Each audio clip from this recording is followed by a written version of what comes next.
Voilà, et on continue à parler de sport avec notre chroniqueur Salaheddine Gakou et son invité Mansour Loum, journaliste, rédacteur en chef du média Sport News Africa. Bonsoir à tous les deux. Soyez le bienvenu sur le plateau du Journal Afrique. On va d'abord commencer, Salah, en s'intéressant au match des derniers jours en zone Afrique. Oui, un match qui compte pour la troisième journée de qualification pour le Mondial 2026. Il y a plusieurs affiches qui ont eu lieu, avec la Tunisie qui a battu la Guinée équatoriale 1-0.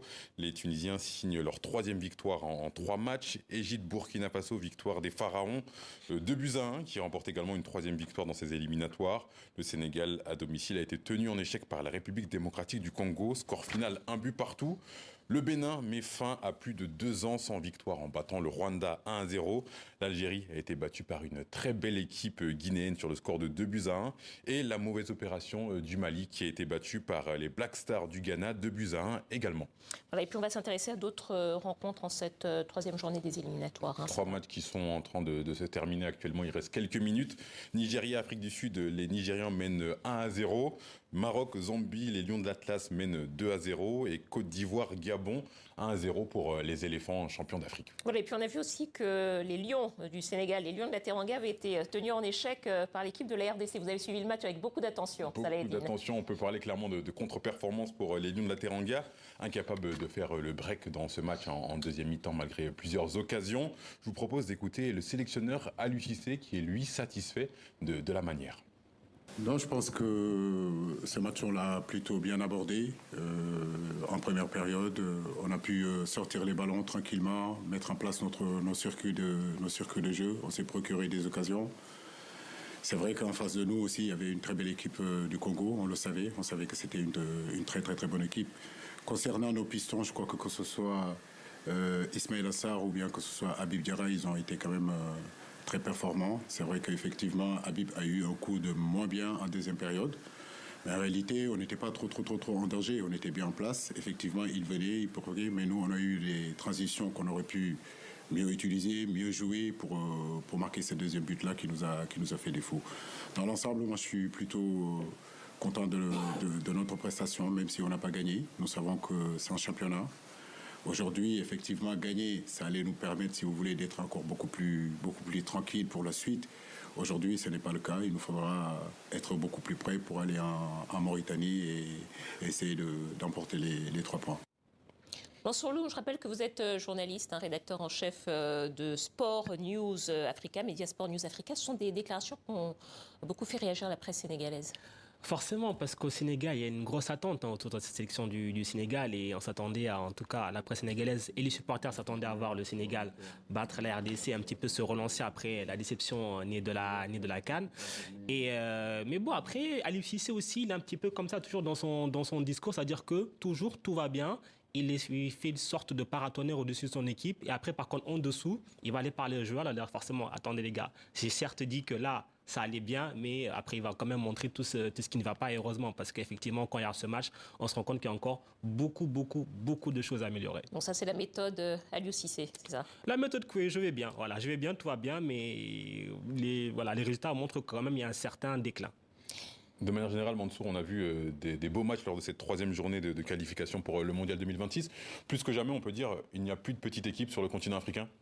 Oui, il n'y a plus de petite équipe et puis surtout, il n'y a pas de match facile. Il n'y a pas de match facile. C'est très dur d'aller des fois gagner à l'extérieur. Des équipes qui, il y a encore quelques années, se prenaient des cartons ou des gros scores, maintenant arrivent à résister. Et il y a un nivellement vers le haut. C'est une très bonne chose et on voit que le football africain évolue. Alors peut-être pas aussi vite qu'on le voudrait ou que certains le voudraient, mais il y a franchement des améliorations significatives dans le jeu, dans les infrastructures. Et ça montre qu'il y a une émulation quand même collective et voilà, cette tendance à quand même aspirer à un meilleur football. Allez, on continue à parler de football, mais avec la prochaine Coupe d'Afrique des Nations, 35e édition, qui devrait se tenir en 2025 au Maroc. Mais il y a quand même pas mal de rumeurs selon lesquelles elle pourrait être reportée, c'est bien ça? Vous savez, quand les rumeurs comme ça commencent à sortir, c'est jamais un bon signe. Généralement, c'est qu'on laisse la rumeur sortir, on voit un petit peu comment les gens réagissent. D'où ça vient, ça, d'ailleurs? Mais ça vient toujours un petit peu des mêmes médias. Après, franchement, si on creuse, ça vient même des gens de la CAF, en fait. C'est des façons de sonder. C'est comme lorsque la FIFA voulait sonder autour de la Coupe du Monde tous les 2 ans, tous les 3 ans. On a laissé sortir la rumeur. on a vu un petit peu comment réagissaient les gens, et ensuite après on a un petit peu affiné, et c'est comme ça que ça marche. Et malheureusement, quand même, la tendance, c'est clairement un nouveau décalage de cette CAN. La Confédération africaine de football a démenti avec un communiqué assez rapide sur notamment le compte X ex-Twitter. Les annonces concernant un éventuel report de la CAN 2025 sont fausses.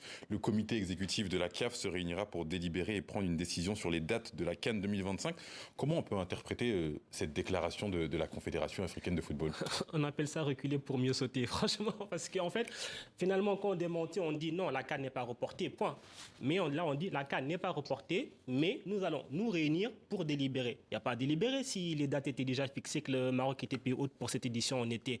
Donc ça montre bien qu'ils sont un petit peu dans l'embarras et surtout qu'ils ne savent pas encore exactement quand est-ce qu'ils pourront replacer cette CAN parce que le calendrier mondial est de plus en plus chargé. C'est ça dont il faut parler. Pourquoi finalement on parle du report de la CAN, notamment à cause du mondial des clubs? Exactement, parce que ce mondial des clubs, nouvelle version, on le rappelle, avec 32 clubs qui vont se disputer une coupe pendant 3 semaines, c'est très long.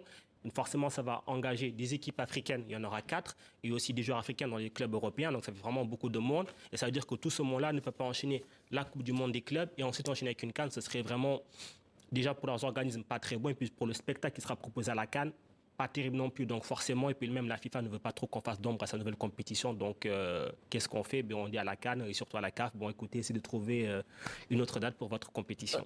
Mansour, quelles pourraient être les conséquences d'un report de la CAN à 2026? Franchement, c'est triste à dire, mais on est un petit peu habitué quand même au report de la CAN, hein, parce que quand même, il faut rappeler que depuis 2019, normalement, la CAN devait se jouer en été. Finalement, à part 2019 en Égypte qui avait remplacé le Cameroun, elle ne s'est jamais jouée en été. Donc finalement, ce qui était exceptionnel est en train de devenir la règle. Après, les conséquences, malheureusement, c'est encore les Africains qui vont les subir parce que c'est notre football, quand même, la CAN, c'est un petit peu le moteur du football africain, que ce soit économiquement et sportivement. Et donc, chaque fois qu'on la décale, on prend toujours un petit peu plus de retard sur le reste du football mondial. Et surtout, ce report, il peut intervenir une année de Coupe du Monde, donc exactement. Pas l'idéal. Et potentiellement, on pourrait avoir 10 équipes africaines. Ça ne serait pas la meilleure manière de se préparer avec une compétition avant la grande compétition. Et c'est là où le bas blesse, parce qu'en fait, on a vu que chaque fois que les équipes africaines en Coupe du Monde, on se dit oui, qu'est-ce qu'elles font là, qu'est-ce qu'elles font là. Là, pour le coup, il y en aura 9, peut-être même 10 avec un barragiste si elle va au bout de ces barrages.